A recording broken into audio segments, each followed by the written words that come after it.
To all our viewers and our listeners, welcome back to Open Heart Conversations, where we come together as community to explore the world's enduring spiritual and religious traditions. I'm your host, Reverend Dr. Jose Miguel Roman, and today I have the pleasure of welcoming back Reverend Renee Rossi. Welcome back, Renee. Thank you, Jose. So happy to be with you again. It's a pleasure to have you here. And today we have a very special program. We are going to be exploring one of the great enduring traditions that comes from our brothers and sisters in Europe, the Druid path. And we will be exploring the Druid path with Belinda Twiggs, who has been a practicing Druid for over 30 years. Belinda, welcome to Open Heart Conversations. Thank you for inviting me both. It's a pleasure to have you. And you're actually coming to us all the way from Europe, correct? Where in Europe are you right now? I'm in southern England on the coast. In fact, I can see the coast, the Bay of Torbay from where I'm sitting, actually. That's fantastic. Well, welcome. And we're going to start with an open question. How would you describe the Druid path? Would you say it's a religion? Is it a way of life or philosophy or something altogether different?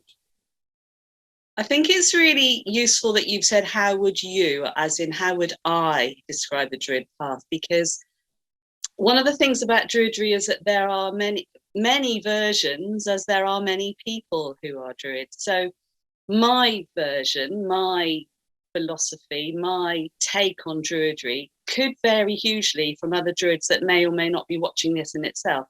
Having said that, I would describe it as for me, a philosophy, a way of life, rather than a religion as such.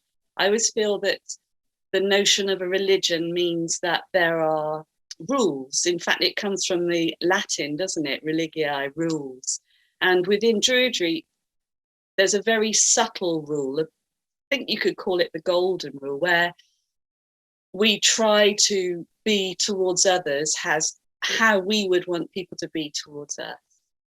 So, but other people might say it's not, it's a religion. It's a religion. So that's what I, as a Druid, think. What is the relationship from the Druid faith to Celtic culture? How are they connected? We use an awful lot of stories from that we have inherited, if you like, from Celtic culture.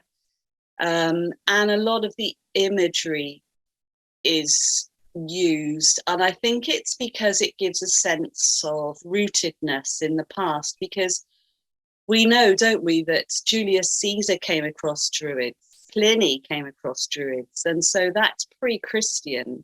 And I think for many people it's important to have a provenance and a real antiquity that's valid to validify their current way of seeing the world or practicing Druidry. So a lot of the imagery and stories then pervade throughout some of our practices and some of the celebrations that we would have. We would perhaps refer to specific deities to personalize, to bring a personalization to the time of year, for example.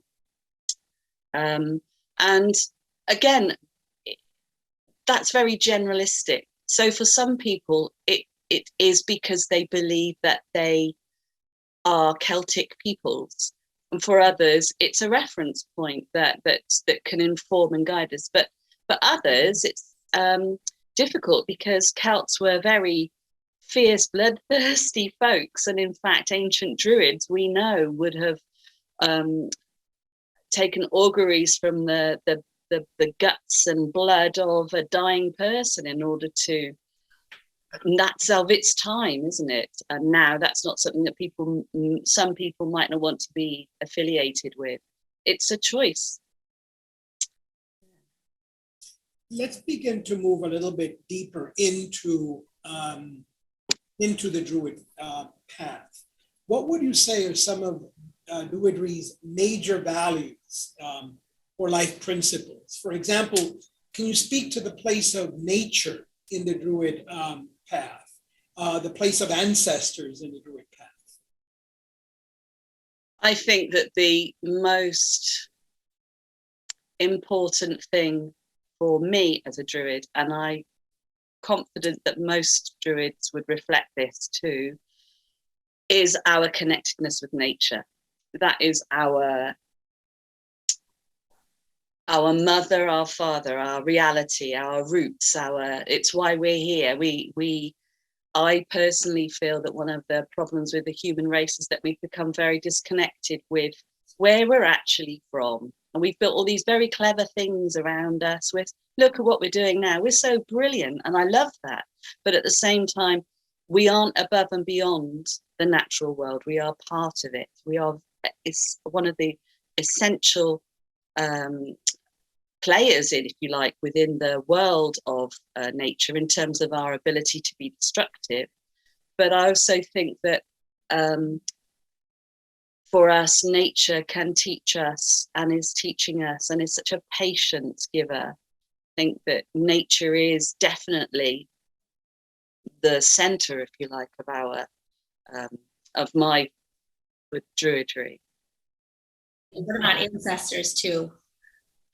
Yes, ancestors, because we work with our ancestors, particularly this time of year. We've just passed Samhain, or some people might call it Samhain, but it's pronounced Samhain, which would be the Celtic end of the old year, beginning of the new year. So we're kind of essentially in the new Celtic year.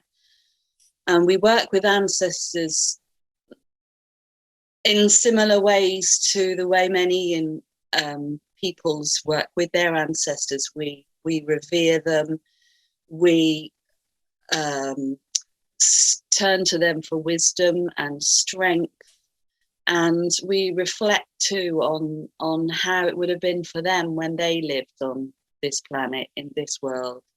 And we also reflect on, in a genealogical way as well, that where I'm sitting here, behind me are my mother and father, behind them are their mothers and fathers, and so on and so on and so on. And that gives us a sense of place right here in this moment, in this time too.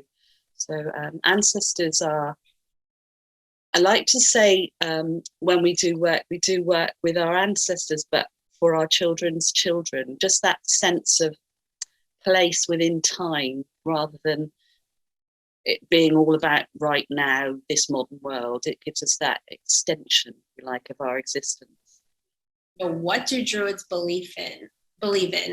For example, do they believe in God, or what? How would you describe the concept of God from a Druid belief system? Very simple question. Yeah. Well, originally, the ancient Druids, we don't really know. We can only surmise what they would have thought. And then around about the 1600s, a couple of reverends, Aubrey and Stukely, noticed these amazing Neolithic stone monuments and began to wonder what they were for, and they'd measure them, and then they'd study the sun and the moon around them, and then they began to, some people say intuit, other people say be inspired too, but they developed the Druidry that we now see rooted as in the ancient order of Druids, for example, from which my order is part. That's another question.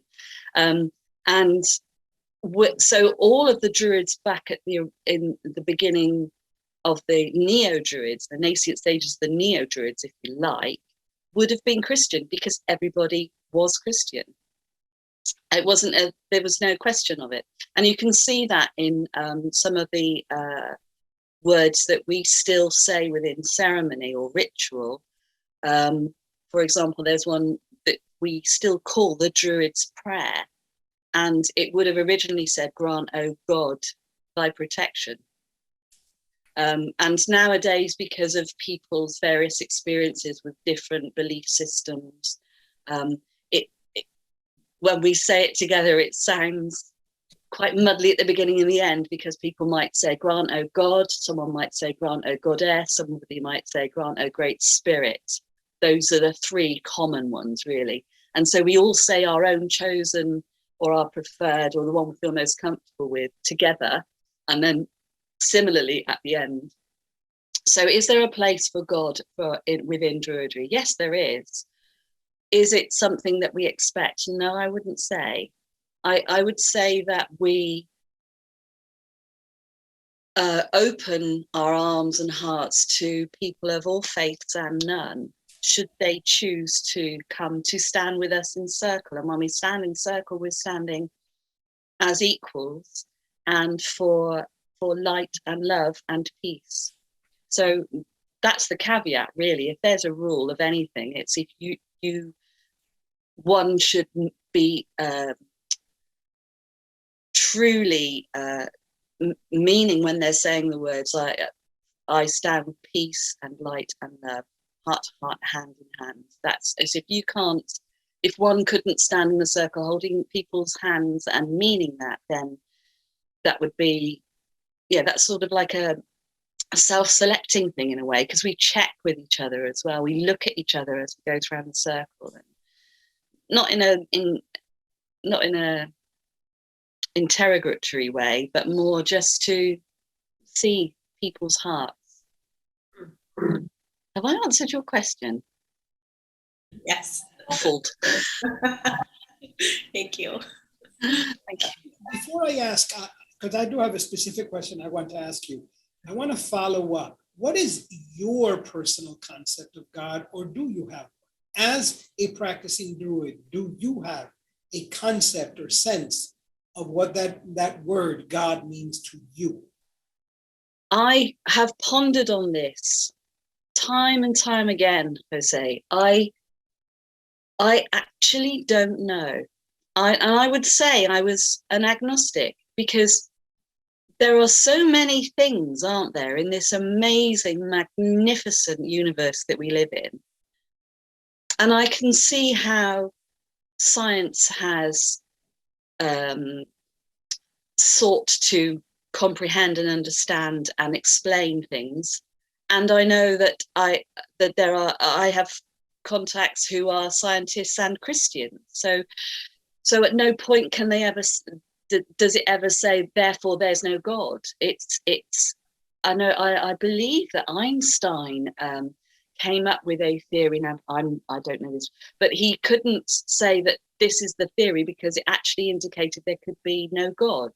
So is there a place for God? Definitely. For me, I'm open to it, but I don't know. I have so many questions about if I was a godly being, which I oughtn't to even try and say because I'm a human, I'm not, but I would wonder at how they're suffering, for example. I mean, I know that's a huge theological question in itself, isn't it? Why is there suffering? And I think some of it comes down to free choice, doesn't it? But I don't know. I don't know. And there are people within my order who, yes, believe in God, who are actually practicing Christians. There are some who are Buddhists, so they believe that God is within, if God at all. There are others who are completely atheists and no, there's no gods at all, but they practice the Wheel of the Year because they're acknowledging the cycle of the universe, which in itself is worthy of reverence. And there are others who believe in a pantheon of gods and goddesses because that colours their comprehension of our world. But there isn't a diktat that says that's how you should see it. And that's one of the reasons why I am in the order of Bards, Ovates and Druids, because at no point has anyone said, well, you can't think that, you've got to think this. Because like many people, if that had happened, I'm out of here. What you're basically saying is, within the context of asking that question, as a person who does not know, who wonders and who explores, that does not prevent you from continuously cultivating your spiritual life, your inner life, your connection to the world and to other people and to love. And that's really an important thing for our viewers and our listeners to hear from a spiritual teacher. That's extremely important in my judgment. And I think for me, regardless, or not regardless, I don't want to be dismissive, but the man Jesus, if he was God Jesus, the message that the man Jesus shared of compassion and love, that's how we should be living. So whether or not it's a Christian path or an Islamic path or a Buddhist path or even a humanist, atheist path, it's still about, as humans, being loving and compassionate towards each other. However you want to frame that, and people are free to frame it as they will, but it is about loving, compassionate behaviour towards our fellows on this planet, I believe. I would agree, completely agree. So tell me, Belinda, what is meant by Awen or Awen? Awen. It's a bit like the idea of Om. It's the sound of perhaps the universe. It's a chant that we will use within our rituals and when in meditation. The actual symbol of it, I don't know if you've seen a picture of the symbol of it, but it looks kind of like 3 rays of sun and then 3 dots like this. And those could symbolize the morning sun, the midday and the evening sun. They could also symbolize, because our Druid forebearers, if you like, or from Stukely and then on, they only practiced celebrations of around the summer solstice and either side of the equinoxes. They didn't do anything to do with the winter solstice. Interestingly, I'm not really sure why that is, so I won't suppose. But the Awen itself, it's many-fold. It's a simple symbol, but with many levels of understanding. It could mean inspiration. It could mean it could be a healing sound, just depending on how it's being used. And it's the focus of it is about light mainly. When we're intoning, I know that we focus on light in particular. Thank you. Belinda, you mentioned the order of Bards, Ovates, and Druids. Can you please tell us what that is? Gosh, so the order of Bards, Ovates, and Druids started originally with a gentleman called Ross Nichols, and Ross Nichols had been working alongside Gerald Gardner. They were friends, in fact, and they had many discussions about spirituality around about the 60s, the 1960s. And then Ross Nichols found upon a chap called Philip Cargon and trained him as a young man into Druidry. And then when Ross Nichols had died, all of that sort of side of Druidry disappeared, sank back into the ground, if you like. And then Philip was guided to bring Druidry back into the light, and out of that came the order of Bards, Ovates, and Druids. And in order to make the training, if you like, accessible for all rather than for a privileged few that had been selected, he created a set of gouert, or pamphlet lessons, if you like, that you can receive in the post. Nowadays you can receive them online, I believe, as well, which is moving with the times, you know. It's not all written on stone, and it's deliberately constructed, not just him on his own, with a group of people. They work together to create this material that people across the world now follow. And essentially it's a pamphlet a month, but, well, no, it's more than that. I think it's a week, actually, but no one seems to regimentally go through like this is day week week 1, I'm going to do this one. It's a natural timing based on the individual themselves. And they start with the Bardic grade, looking at why we work in a circle and what are the how we place ourselves in spirit, in time and in place. And then from wherever any of us is sitting or standing right now, anybody watching this or yourselves, north is in a particular direction. So for me, it's there. South is here. West is here. And east is there. And wherever any individual is standing on this planet, those 4 directions will have an interplay on where you are. And that gives one a sense of being right here, right now. And the idea of those 4 elements, directions, if you like, those 4 directions have elements that are attributed to them, basically. And so within the first layer of training, bards learn that north is earth, south is fire, west is water, and east is air. Now, this varies across different traditions, doesn't it? We know this, but within OBOD, for our working purposes, that's how we focus. A bit like in England, we all drive on the left, and I think you drive on the right. And it's sensible, isn't it? We're all doing it the same way because and that way it works, doesn't it? And that's the same for within Druidry. And also Bardic skills are about creativity. So music and dance and planting trees and seeds and making bread and sewing and all of those, art, painting, all of those things.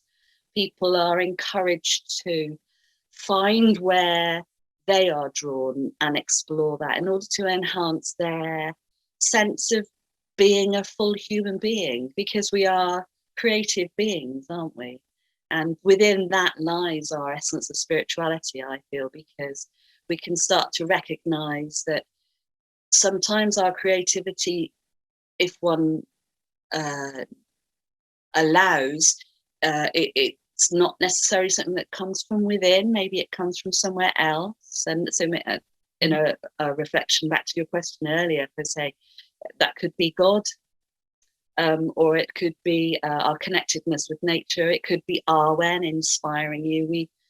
There's no defined explanation. It's something to explore, something to provoke thought, which is important.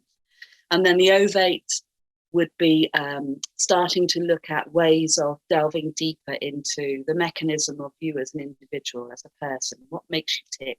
Who were your ancestors? Where are they? What did they do? How does that inform who you are now? How can that inform the decisions that you choose to take in the future? And how can one delve into your subconscious or superconscious? What techniques might you use in order to get that window in that mirror, if you like, or the window into super or subconscious, depending on how you want to define it. So people might learn skills like reading a tarot, or reading the Ogham, people pronounce it Ogham, which are staves, which will have significance. And then the Druid level, basically, we as Druids, we're supporting, we're of service. I believe that I've gained so much from going through the whole process that I want to enable others, support others if they want to choose to do that sort of thing. But we don't go around trying to get people to join us. People come when they're ready, and we honour that too. And people leave when they're ready too. We honour that. There's no binding force as such. So the Druids then are the teachers, if you like, but but out of service, really. So the order covers the world. I forget how many members there are, but it's tens of thousands across Europe. There's a fair number over there in the States. Across the world, there are OBOD Druids, but there are other orders as well. Druids believe in the afterlife? Again, it's that generalization thing, isn't it? We do have stories around the summer lands, which is a kind of a Celtic, well, we understand it's a Celtic philosophy. I mean, it's not been written down, so whether or not it's true, but Celtic Neolithic sites often have a focus on the West as an opening, and the East as a kind of a place of beginning. So looking out to the West from the British Isles, for example, from where we are down here anyway, we would see it as the water, or traveling out across the water. Afterlife then could be seen by some people as people traveling, our departed traveling across water, or traveling into the dying rays of the sun, if you like, into the summer lands, which I suppose has a very hedonistic, heavenly sort of feeling to it. Does everybody believe this? Well, I'm only one Druid. I wonder at that. Again, I don't know. But I certainly try to live my life as if there is something after that, that my good works now could be useful for. But I'm not going to invest my time saying I'm going to do all this now because that means when I die that's going to happen, because I've no idea. I absolutely have no idea, and that's a mystery in itself, isn't it? And one of the things about Druidry is that there are many mysteries, and there are not necessarily any answers, if there is even many answers. And it's important to be comfortable with that, because we don't need to know everything. Just allow it, accept it. So it depends on the Druid. Some believe in the afterlife. I don't know. That's a good reminder. We don't need to know everything. We certainly want to sometimes. I need to know where my tea is, for example, in the evenings. That's quite useful. And I need to know when I can go to bed. But that's kind of, I think that's the same for everyone, really, isn't it? Yeah, it's very important. I'm lucky that I can do those things. I think that's one of the gifts of living a truly spiritual life. It's that we become, I would say that one of the things spirituality allows, or mature spirituality, is it allows us to live with complexity and mystery and paradox. We don't feel that we need to understand everything. There's an openness to life and evolving and manifesting as it does, without the need to control it or understand it always, because we don't. Yeah. And I think spirituality, a deep inner life, opens us to that. I think you're right, Jose. Yeah, I think that, and it's a bit of a disability thing. Is that a word? You know, that people in our modern world often seem to, in our wealthier nations, often seem to want to have to know what's happening, and all these, they want to know how it all works, and I think that we can't know everything, as you've said, and when it's dark outside, well, I assume I know what's going on outside, but we actually don't really even know what's happening out there, do we? We don't know what's happening on a microscopic level. We don't know what's happening on a, if you like, on a giant energetic level. We don't know, and acceptance of that, I think, makes it even more amazing, doesn't it? Because you can just allow it to be. Whoa, that's amazing! Look at that. That to see rainbows in raindrops, for example, like, you couldn't recreate that. It's just suddenly there, isn't it? One moment, and then it's gone. Belinda, can you speak about some of the major practices or rituals of Druids? Yeah. We I mentioned earlier, we work in circle, and so when we work in circle, we focus on those 4 gateways. The 4 allowers of a particular dynamic to come into the circle. We don't need a church. We don't need a building. We don't need a temple. We don't need a building in specific for specific use. However, they're nice because sometimes it rains and sometimes the weather's really bad and it's nice to be inside somewhere. But anywhere that we choose to make a moment for devotion, if you like, or for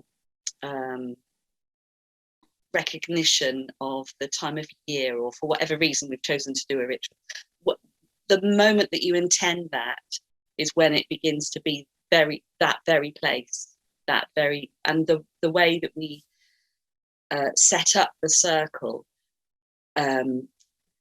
by dint of us paying attention to that specific place, that particular circle and those particular directions and that particular moment for that particular reason makes it the sacred place. And there are ancient sacred places that we could use, but at the same time, I'm pointing at my garden. I can go and do a sacred ritual working in my garden. And then when I've finished the work and we kind of tidy up after ourselves on a spiritual level, it's a garden for normal use once more. And we work often in groups, sometimes on your own, and we work throughout the wheel of the year. I don't know if that's something that you've come across before. It's a construct based on two things that have come together. One is the actual movement of the sun and our planet and the relationships with it. So that's the two solstices and the two equinoxes. But the other one is almost an agricultural recognition of the turning of the wheel of the year. So we call it cross quarters. So when I've just mentioned Samhain, that falls between the autumn equinox and the winter solstice. And then between the winter solstice and the spring equinox, there's another ceremony, celebration called Imbolc. And then after the spring equinox, there's Beltane. Then after Beltane is summer solstice. So there's 8 points throughout the wheel of the year, if you like, that are mainly recognised by, I would say, all pagans, really. What people choose to do to honour those times of the year are more specific. So within OBOD, it's more specific. We have certain ways of recognising that it's that time of year. So for example, the coming winter solstice, we would recognise it as a time when the holly and the oak, so the oak has lost its leaves, but the buds are just starting to come. But the holly, which was the beautiful, soft new leaves at summer solstice, are now hard and spiky, and they're dying away, falling away. So we see that as a transition period from the end of the year and the coming again of the sun, if you like, because the re-emergence of the light, the days start to get longer. And mistletoe, mistletoe is a bit of a thing for Druids. And it was noted by Julius Caesar, that he had seen Druids cutting this golden bough of mistletoe with a golden sickle, which is a shaped knife like this, wearing white robes. And so that's something that still happens today. My Druid friends would go to an oak woodland or an apple orchard and harvest some of the mistletoe for our winter solstices. The mistletoe itself, as I understand it, is symbolic of the meeting of Mother Earth and Father Sky, and that because mistletoe doesn't have roots on the land, it's a symbiotic plant, isn't it? It grows in relationship with a tree, oak or apple are most common. But in terms of mythology, it's actually a plant that joins both land and sky together, Mother Earth and Father Sky. So that in itself is worthy of recognition, that there's a liminal space where it all meets. and that's it is a necessary part of how the world functions in itself. Have I answered your question? You did. You answered it very thoroughly, and you also answered my next question about not needing a church or a specific place. But I'm wondering, you did mention that there are some ancient places that you can go. I wonder if you could share some of those with us that are important to Druidry. Well, I suppose the first one for you or many of your viewers, the first thing that would come to mind if you thought about Druids in Britain, you probably would think of Stonehenge. And for those who haven't come across Stonehenge, Stonehenge is an ancient Neolithic circle of standing stones, with some have fallen, but with lintels around the top as well. There's lots of archaeological work done around how they all got there, but Stuckley, going back to Stuckley and Albury, they both supposed that was where Druids held their main rituals, if you like, for the good of the land. And what's really nice about the stone circle at Stonehenge is that the sun at winter and summer solstice comes actually straight through over the top of particular stones, heel stones either side, and right through the centre of the circle when it's sunny. It's often misty and rainy then, but when it's sunny, and that's an amazing thing. Stonehenge, though, is owned by English Heritage and they look after it, but it does mean one needs to book and pay to go. There are many other sites across our country that you don't need to pay to go to. Some of them are owned by organisations like National Trusts, and we, in the main, will ask permission to go. The one that we like using in particular is a place called Maryvale, which is near Tavistock. And it's 2 stone roads heading from east to west, so towards the sea. And it's said to be a ceremonial processionary place for the dead. And then to the south of it, there's a stone circle, and a bit further beyond, there's a big standing stone as well. We use that when we ask permission, but we like to work there because of its linked with the ancestors. But also there's some other places. There's hill forts that people might go and want to work at. There are stone burial chambers where people might want to go and work as well. So, and some stone circles are quite modern as well. On the Glastonbury festival site, there's a stone circle that's an egg-shaped one, which was built by Ivan Macbeth, who some people may have come across, who sadly has passed on now, but he, incredibly enigmatic person who worked a lot with building stone circles, so which people work with now and are said to be powerful in themselves. So it's possible that planting stones in the ground creates the energy that people perceive from the old circles. And those energies are picked up through, people might go dowsing and they can pick up energies, or electromagnetic activity can be measured as well. Belinda, does Druidry have ordained ministers? Does it have priests, priestesses, and the like? Ordained isn't something that is done. So when you speak of ordination, I imagine that somebody who is seen as an elder or a practiced clergy member would then pass on by some kind of initiation ceremony using water or something like this. So ordination in a Christian sense, no, or in a traditional sense, but there is a initiation process that is honourable and enjoyable. It's supposed to challenge and test the individuals before they step through from, for example, the Bardic grade to the Ovate grade. It's supposed to ensure that the individuals are doing it with the fullest of integrity, which I would imagine ordination would do. There aren't necessarily priests and priestesses, but there are the Bards, the Ovates, and the Druids. But within that, within our order, there are groups that meet that are called groves. And each grove should have at least 2 druids that support the grove. It's not something just doesn't get just set up. I'm going to have a grove now.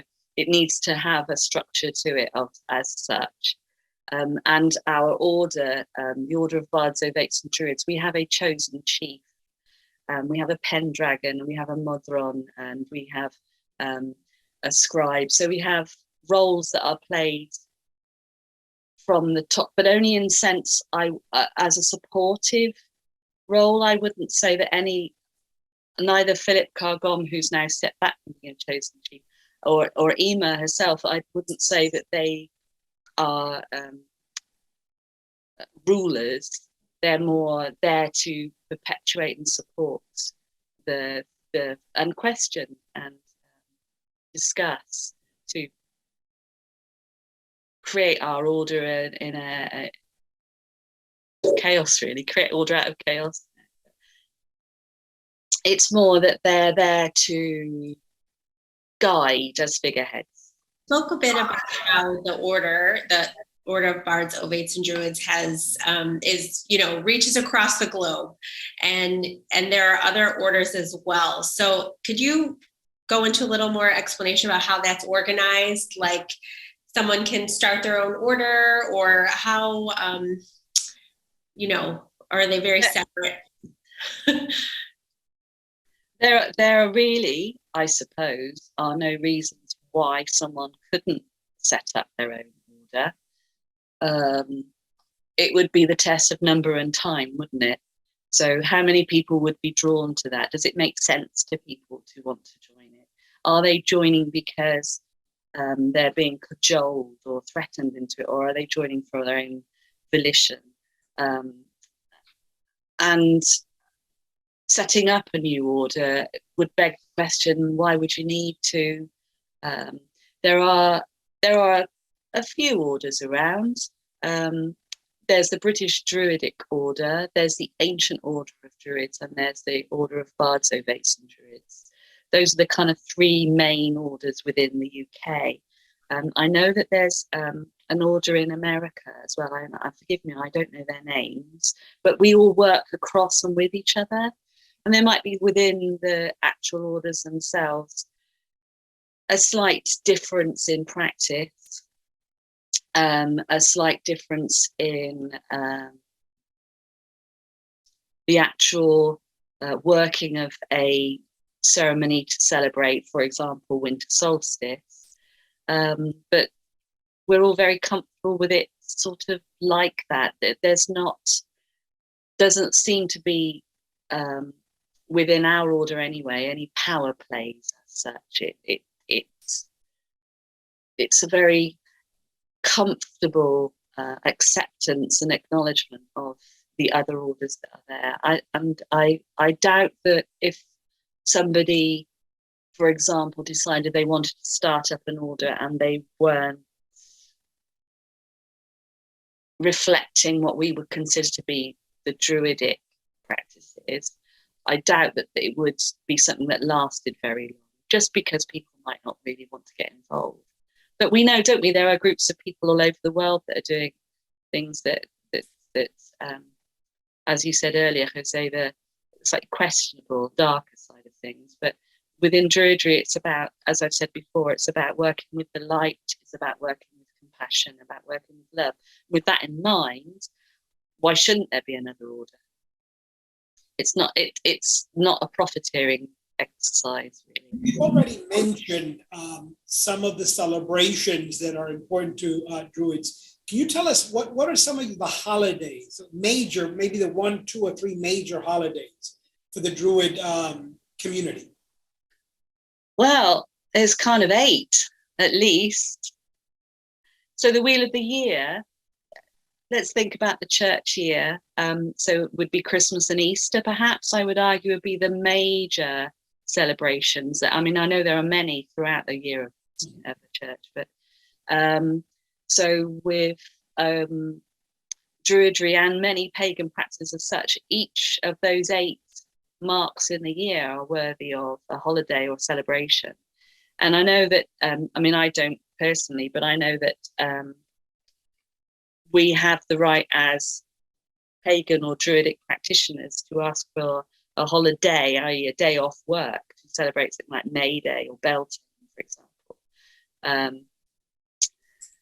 And I think it's also kind of conflated as well with our cultural celebrations. So when we come to winter solstice, so there's the 21st or 22nd, depending on where it falls, and then there's Christmas, isn't there? And because as a culture, as a Christian culture originally in Britain, who wouldn't want to celebrate Christmas? It's great, isn't it? It's a lovely thing to do, especially in the darker months. And likewise, around about the spring equinox, that's when Easter emerges. And who wouldn't want to celebrate new life in however you perceive that to be? Who wouldn't want to celebrate the fact that in our hemisphere, in fact, that things are growing, and in March, it's the opposite way around down south, isn't it? But so what are the holidays? I mean, who doesn't like a holiday? Who doesn't like a reason to celebrate? So I count myself lucky. There's at least 8 reasons. And then I sort of cram a few full moons in as well. That's a brilliant thing. It's full moon. Hey, what should we do? Let's go and do something fun. Let's go for a swim in the sea in the moonlight, or have a fire in the garden. Or, yeah. There's a word that you've used a few times, and I want you to kind of clarify what you mean by it. You've used the word pagan a few times. So what is pagan in its relationship to the Druid path? I was thinking about this the other day, and so thank you for asking me. You give me a chance to practice my answer. I think I can draw a parallel with the Christian world. So in the Christian world, Christianity is about, as I understand it, the love of God, that he loved humans so much that he gave his only son, and that the son died to save humans from sin and was resurrected. That's kind of it's a very, very, I know, super simplistic way of explaining Christianity. But underneath this umbrella of that, and of course the Bible, the Old and New Testaments, and underneath that umbrella, there are some mainstay Christian denominations. For example, Anglicanism, Roman Catholicism, but then you've got Greek Orthodox and Russian Orthodox. You've got evangelists, Presbyterians, all of these different groups of Christians, Mormons, Quakers, Jehovah's Witnesses. They would all say they're Christians, all under this huge umbrella called Christianity.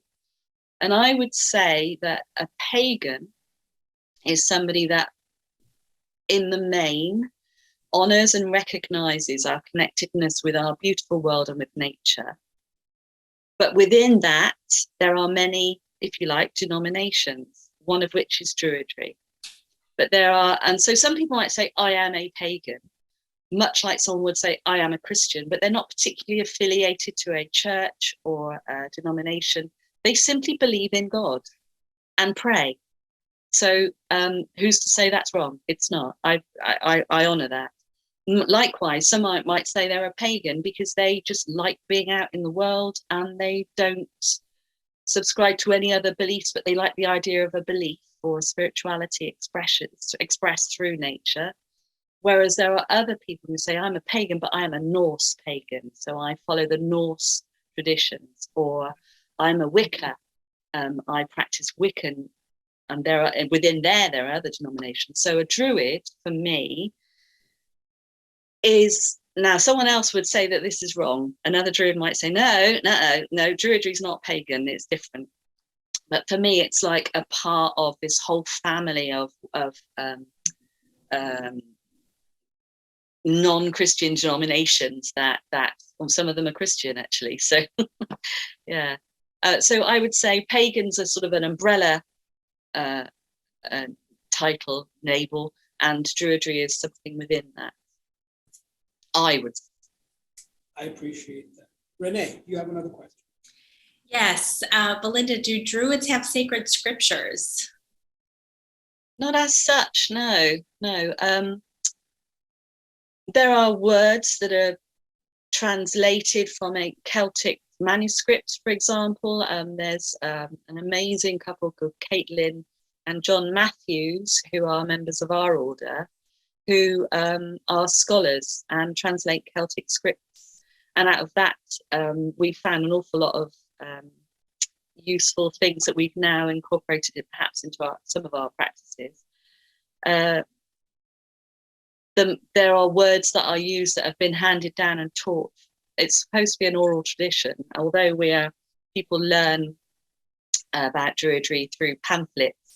It is originally an oral tradition, and within that there are certain words and phrases that we would say within each and every ceremony that we hold, much like the Lord's Prayer, for example, or the Grace. There are two things that we would always say, and I reflect that this could be born out of our roots in Christianity back in the 1600s again, but it's still something that's used by people who aren't Christian and by people who are quite strongly against Christianity for some reason of their own reasons. The actual scriptures, people have written books that we read and we study, but there's no ancient text that we abide by. So you've given us this beautiful introduction to Druidry and some of the practices and beliefs. And as Jose said, you have been practicing this for 30 years. So can you speak to us what attracted you to the Druid path? Yeah, what attracted me? When I first, my mad friend introduced me to it, and I thought, yeah, you're nuts, aren't you? And then here I am now, 30 years later, fulfilling my own criticism of her. Having met her and been introduced to it, and then went to Avebury, and I met Druids or people in robes, that in my mind I was thinking, why would you do that? Why would you wear a robe? And I asked somebody that, this big bloke with big hair and a big beard and a big robe and a big harp. And I said, why do you do this? He played beautifully, but he looked like a biker. You understand what that is? Why would you do that? He said, because it just makes sense. And every time I spoke to somebody and asked them another question, what do you believe? Much like the questions you've asked me today, in fact. The answers were all so thought-provoking and so sensible and often so different that it made me realise that this is something that I can engage with. And so tentatively and very skeptically, I found myself getting more and more engaged in it, and I'm still here. So what attracts me to it? The people attract me to it.